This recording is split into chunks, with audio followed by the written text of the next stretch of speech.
Hello, ರಮೇಶನ್ ಮನೇಲಿರೋ ಕೋಳಿ ಸುರೇಶನ್ ಮನೆಗೆ ಹೋಗ್ಬಿಟ್ಟು ಮೊಟ್ಟೆ ಇಕ್ಕುತ್ತೆ.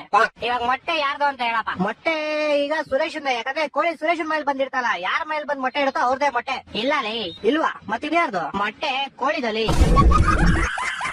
ಈಗ ಒಂದ್ ಆನೆ ಈಜಾಡಕ್ ಕೆರೆ ಒಳಗ್ ಹೋಗುತ್ತೆ, ಆಚೆ ಹೆಂಗ್ ಬರುತ್ತೆ? ಈಗ ಹೆಂಗ್ ಬರುತ್ತೆ? ಹೆಂಗ್ ಹೋಗಿರ್ತೋ ಹಂಗೆ ವಾಪಸ್ ಬರುತ್ತೆ. ಇಲ್ಲ ಲೇ, ಮತ್ತೆ ಯಾವ ಆಗ್ಬಿಟ್ಟು ಆಚೆ ಬರುತ್ತಲೇ? ಹೊಟ್ಟೆ ಎಷ್ಟು ಉರ್ಸ್ತಾವ್ರು ನೋಡಿದ್ರೆ. ಒಬ್ಬ ಹುಡುಗ ಪ್ರತಿ ವರ್ಷ ಒಂದ್ ಬರ್ತಡೆಗೆ ಉಂಡಿಗೆ ₹1 ಆಗ್ತಿದ್ನಂತೆ. 60 ವರ್ಷ ಆದ್ಮೇಲೆ ನೋಡಿದ್ರೆ ಅದ್ರಲ್ಲಿ ಬರೀ ₹12 ಐತಂತೆ. ಹೆಂಗೆ ಅಂದ್ರೆ ಅವ್ನು ಯಾರೋ ಚಪ್ಪಲಿ ಇರ್ತಾನೆ ಎತ್ಕೊಂಡಿರ್ತಾನೆ. ಇಲ್ಲ ಲೇ, ಮತ್ತೆ ಅವ್ನ್ ಬರ್ತಡೆ ಫೆಬ್ರವರಿ 29 ಇತ್ಲೇ. ಒಂದೊಂದಲ್ಲ. ಓಕೆ, ಲಾಸ್ಟ್ ಅಂಡ್ ಫೈನಲ್ ಕೇಳ್ಕೊಂಡ್ಬಿಡು. ಹೇಳು. ಒಬ್ಬ ಹುಡುಗಂಗೆ ಹೆವಿ ಶುಗರ್ ಇರುತ್ತೆ, ಡಾಕ್ಟರ್ ಅವ್ನಿಗೆ ಸ್ವೀಟ್ ಹೇಳಿ ಬಿಟ್ಬಿಡು ಅಂತ ಹೇಳ್ತಾರೆ. ಅವನು ಲೈಫ್ ಪೂರ್ತಿ ಸ್ವೀಟ್ ಐತಿನಲ್ಲ, ಯಾಕೆ ಹೇಳು? ಇದಕ್ಕೂ ಯಾವ್ದೋ ಉಲ್ಟಲ್ಸಿದ ಆನ್ಸರ್ ಇರುತ್ತೆ ಪಕ್ಕ.